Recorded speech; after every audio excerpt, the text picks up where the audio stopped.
good to be back. Today's video is going to be a staved goblet, which consists of 3 different types of wood which have been put together, and it's sort of a segmented turning, if you like. I was inspired by this by trolling through the internet quite a while ago and saw a paper on it and decided to give it a go. A couple of shout outs, one to the Tiny Trailer Workshop, Larry. Thank you very much for mentioning my channel in your last video, Larry. It's much appreciated. And also Carl Jacobson. He mentioned my channel as well, and I'd like to thank you both very much. Both these guys are very talented turners, and Carl is involved, if you like, in promoting free videos on the internet. And the source of information, whether it be wood turning, woodworking or any other craft, is immense, and it's all free. So what I intend to do is every video that I put up, I will feature a channel and I'll pick them at random, and that way it's a bit fairer, if you like.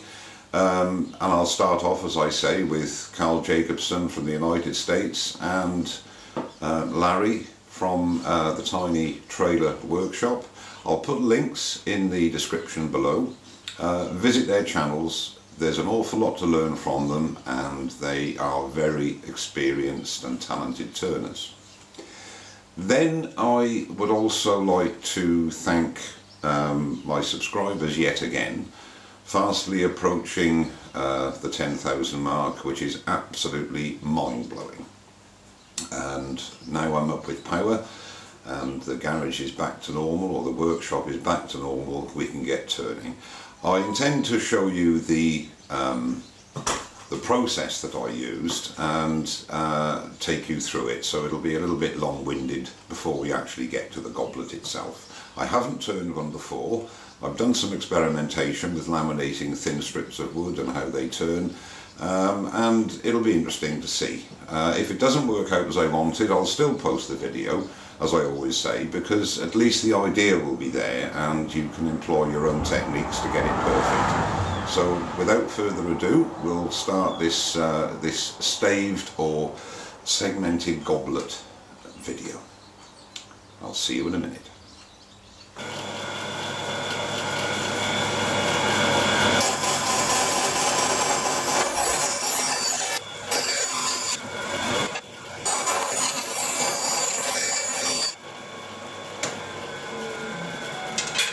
Okay, so what I've done here is the first part of what I need, and that is I need 4 half-inch staves or strips, 9 inches, and I've used acacia here as the light wood, and then I've also ripped on the bandsaw 5 staves of purple heart, and they are also ½ inch square. Now they will form the core of the blank. And then what I've done, I've taken some Amazique, and I've got 4 pieces of Amazique, and they are 2 1/4 by 3/4 by 9 inches long, and that's what I've also ripped on the bandsaw. Now what I need to do is to smooth off all the faces, and then I'll show you what I'm doing with regard to the glue up. Okay, so the next thing we have to do is to get the orientation right. Now remember, we've got 5 pieces of ½ inch square purple heart and 4 pieces of acacia, again ½ inch square. Now the glue up is in 3 separate parts at this stage. Glue 3 staves, 3 staves, 3 staves. Purple heart 2 on the outside, acacia in the middle. Do that orientation twice, and then 1 orientation with the purple heart in the centre and acacia either side. So I'm going to glue those up now. Right, it's been about 5 hours, 6 hours since this glue up was started, and I think it's set enough for me to do the next part. For the benefit of Chris Fisher of the UK and Kenneth McFalls in the States, I'm going to try and describe what I've got in front of me. I've got three segmented pieces of wood consisting of two pieces of Purple Heart on the outside, Acacia sandwiched in the middle, and one piece of Acacia either side, sandwiching the Purple Heart. And the dimensions of these now are 1.5 inches wide by 1/2 inch thick and 9 inches long. So we have three of those pieces. Now the important thing is how we glue the next part up, and basically the odd one out, the Acacia on the outside and the Purple Heart in the middle, that strip, that goes in between the other two. So we glue that together, and then what we're left with, if we look at the end, is a checkerboard effect, and we have on each corner 4 Purple Heart squares. In between those we have 4 Acacia squares, and then in the middle we've got the Purple Heart. So we have a 1.5 inch by 1.5 inch by 9 inch blank. I hope that explains it enough to you guys. We'll see how this comes out. Anyway, I will see you in the morning when this is dry, and we'll do the final part of the glue up, and then hopefully we'll be able to turn a goblet. I'll see you later. Okay, so I now have the glue up. That is the central core. There are some very slight gaps on a couple of the staves. Well, hopefully that will turn away. I have no doubt this is not going to be a perfect example or tutorial, but if you go away having the idea, then you can employ your own methods to get it exact. So then we have the 4 pieces of Amazique to go on the outside, and the idea is that this is the important bit, that is the orientation of the Amazique. So if I can hold it, that's how it'll look. Okay, a little bit of tweaking, a bit of trimming with the glue up. I was going to originally glue up everything together, but I think what I'll do is one slab at a time, and then if I have some slight alterations, it's more important to get the centre as tight and as accurate as possible, because obviously you'll be turning away the outside to a point anyway. So it's the inner bits which are really important. So that's what I intend to do, and I'll come back when that is finished, just to give you a look again. And for Chris Fisher and Kenneth McFalls, what I've got here, lads, is the glue up of the 9 staves, as I explained earlier on, or yesterday. And then I have the 4 pieces of Amazique which will go around the outside, and the idea is when we turn, or when I turn the goblet, that we should get some really nice patterns coming out of the contrasting wood. That's the idea, and whether it works or not remains to find out. So that's what it looks like roughly, and I'll come back when we have the blank completed. Okay, so we've got the blank all glued up now. We've got the 9 staves in the middle, 1/2 inch square, 5 of Purple Heart, 4 of Acacia, and 4 blocks of Amazique to surround it. Now what I've done to find the centre is I've punched a hole. Now when I found that centre, I found the centre of the middle stave, and I marked it with a craft knife to get it as exact as I can, and I did the same on the other side, and that hopefully will get things as square as possible. I'm going to put it between centres, and I'm going to turn a tenon. I've already put my calipers at the correct dimension, and as I've said before, and many others have too, when you're using a chuck, a scroll jaw chuck, you want the jaws to be as close together when they're gripping the work, because that forms a near perfect circle, because they are actually cut out of one circular disc, and obviously the closer they are together, the nearer the circle they're going to be. Okay, so I'll mount this between centres now, and we'll turn it to round.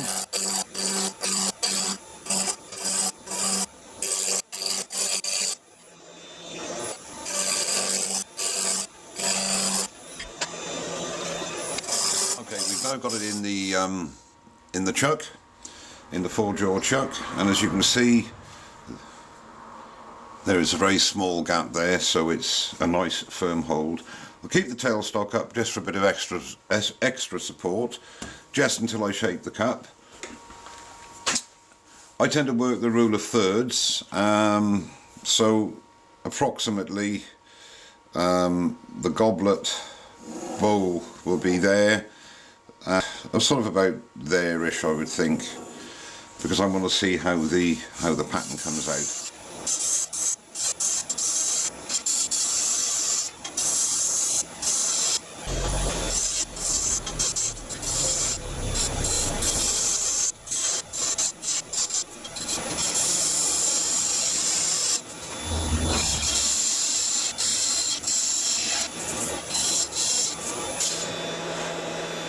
Okay, that's the shape I'm going to go with. I'm quite close here, so when I hollow out. So what I'm going to do now is to change the camera angle, hollow out the bowl, and the reason I do the bowl at this stage is because we've got all this meat here for support, which cuts down on any vibration while you're hollowing out at about 1800 revs. I'm going in with a 1/2 inch spindle gouge and dead centre.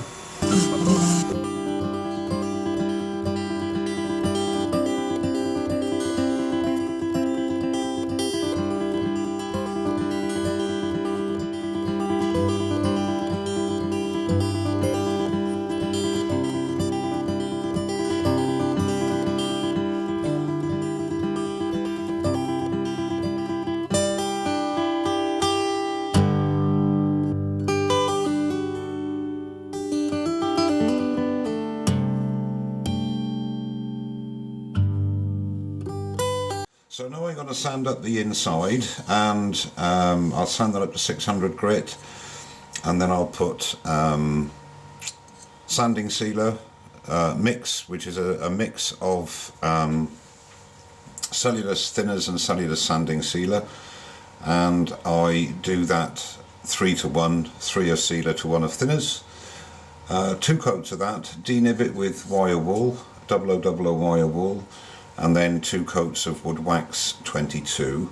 When I've sanded up the inside and I'm ready to put the final coat of wax on, I'll come back. So now we're going to put on the sanding sealer mix. And this is a mix, as I said, of cellulose sanding sealer and cellulose thinners. Good coat of that on the inside, and I mix it 3 to 1, 3 of sealer to 1 of thinners. Make sure that coats everything, and then rub off the excess.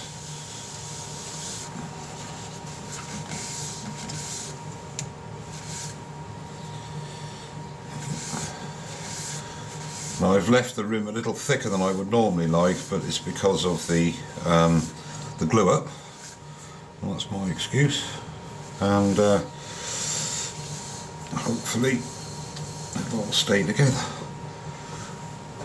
Okay, so I'll let that dry. I'll rub that down and rub it back with 0000 wire wool, apply another coat, and then I'll come back when I'm polishing up the last coat of wax. Okay, I've put on 1 coat of wax now. Just going to put the final coat, and it's wood wax 22, if you can see it there, wood wax 22.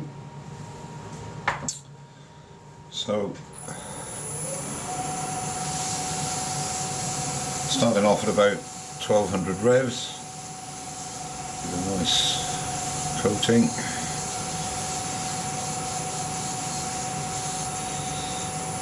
And just keep moving your paper towel.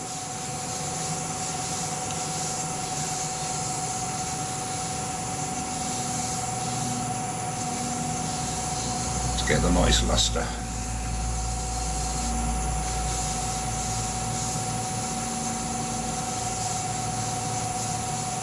And you can always feel when it's ready, if you like, when the wax has gone off and you've burnished it correctly, because it becomes very, very smooth to the touch. Okay, nice clean piece of paper towel, and just give it a final burnish. Turn the revs up.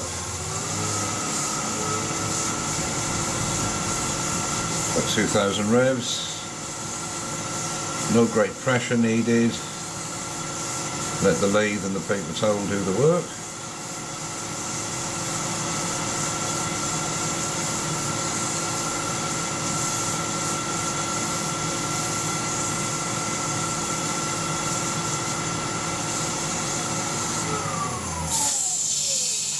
And there's the inside finished.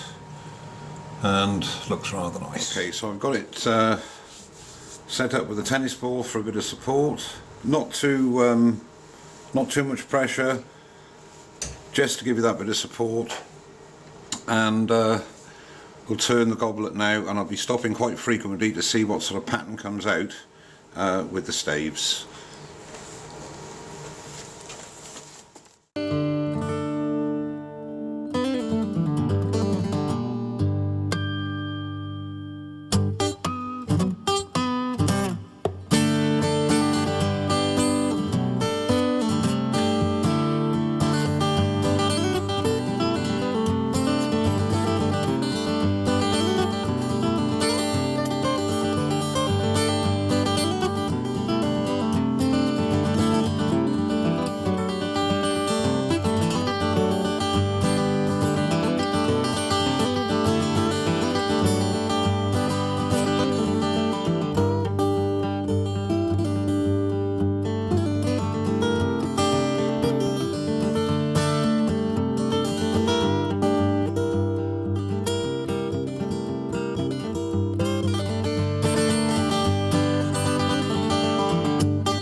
So what I've done here now, I've been fiddling before I get down to the part I want to get to see what sort of pattern, and that's what I think we're going to go for on the foot.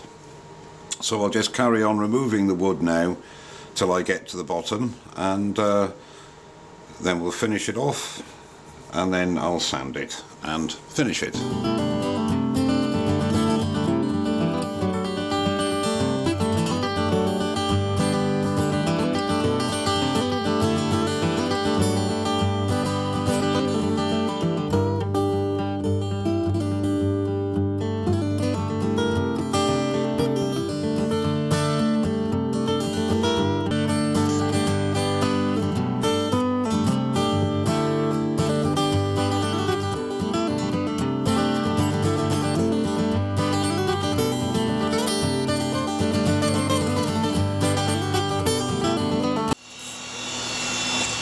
It.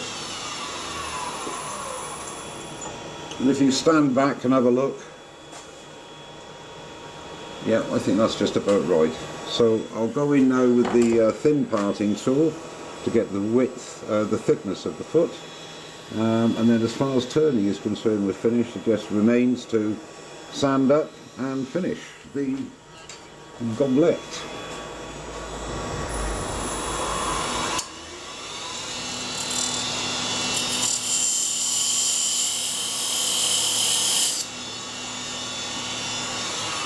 And again, stand back and have a look and visualise whether you're happy with the proportions, and that's just about right.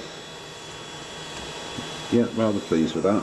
Now, when you're undercutting it, when you cut a foot, or when you're parting off, always make sure you undercut slightly. What I'm going to do now is I'll sand up through the grits up to 600. Just a point worth mentioning, excuse me, is that you can use, don't be afraid to use your 150 grit just to do that last bit of shaping, especially on a goblet, because at the end of the day it's personal satisfaction if you get everything right off the tool, but it's the end result that people look at and not necessarily how you get there. I do tend to like smooth transitions everywhere, and if I can't achieve it on a specific day, then I'll go over it with 150 nice and lightly, just to blend in those curves and make them really ridgeless, if you like. So that's the 150 grit done. I'll now be going up to 600, as I say, and I'll come back when I'm putting the sealer on. So a coating of sanding sealer mix.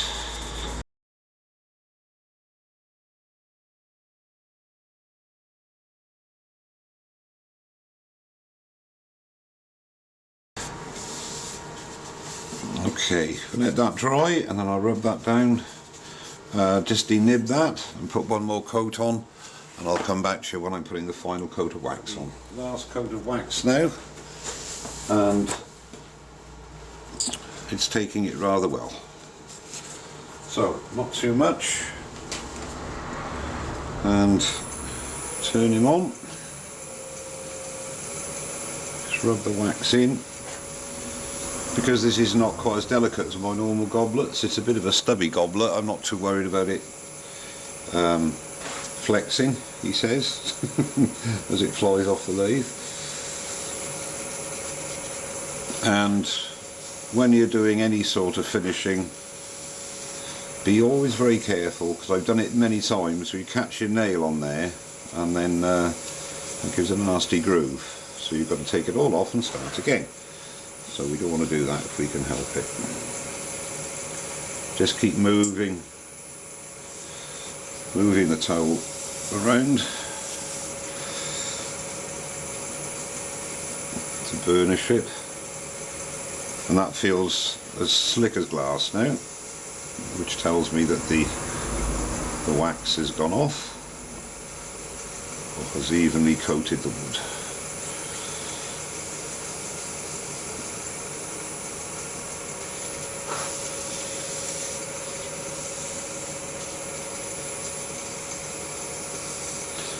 Turn the revs up, fresh paper towel,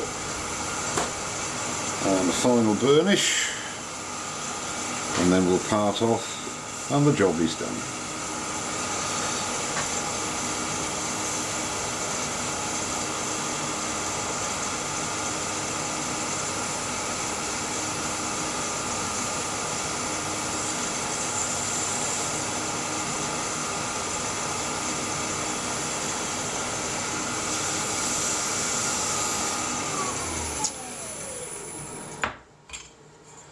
And there we are.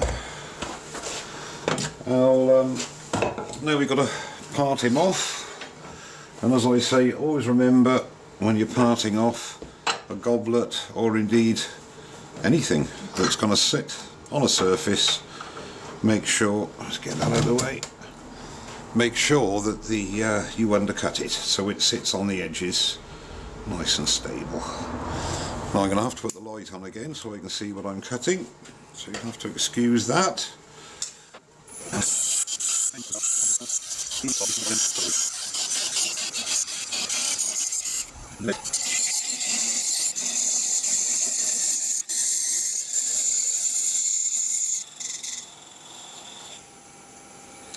There we go.